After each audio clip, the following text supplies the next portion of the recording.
You know, the Outfitters Pack Station has had a lot of calls, and one of the problems you have is slipping pads.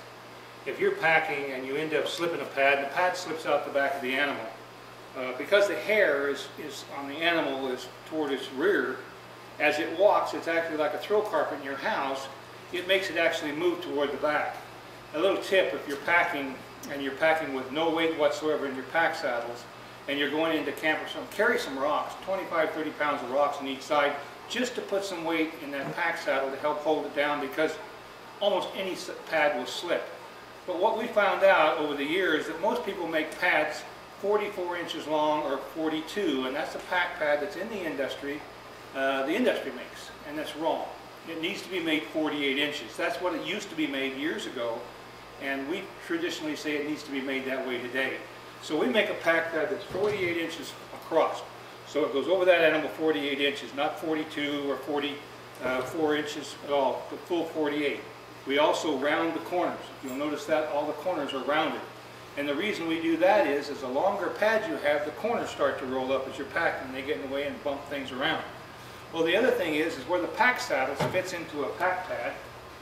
It fits, this is, just hold the whole pack pad up like that. The pack saddle sits right here.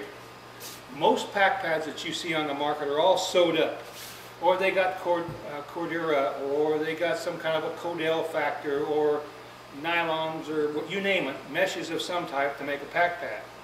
This pack pad, where the saddle sits on each side, is designed this way because there's no sewing. And the reason for that is that we have 3 layers thick.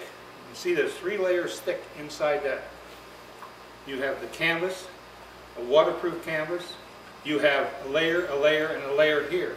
And then this goes straight onto the animal. One of the things you've got to remember too, if you buy a pack pad that's not waterproofed on top, as soon as it gets wet, it wrinkles up, and then you have a wrinkled up pad.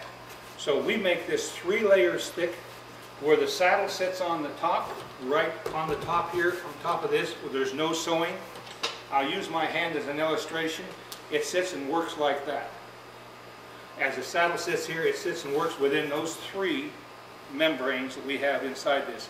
Fantastic pad. We've used it a lot. We sell probably 500 or so a year. So if you need some help with your pack pad, ask one of our representatives. They can help you.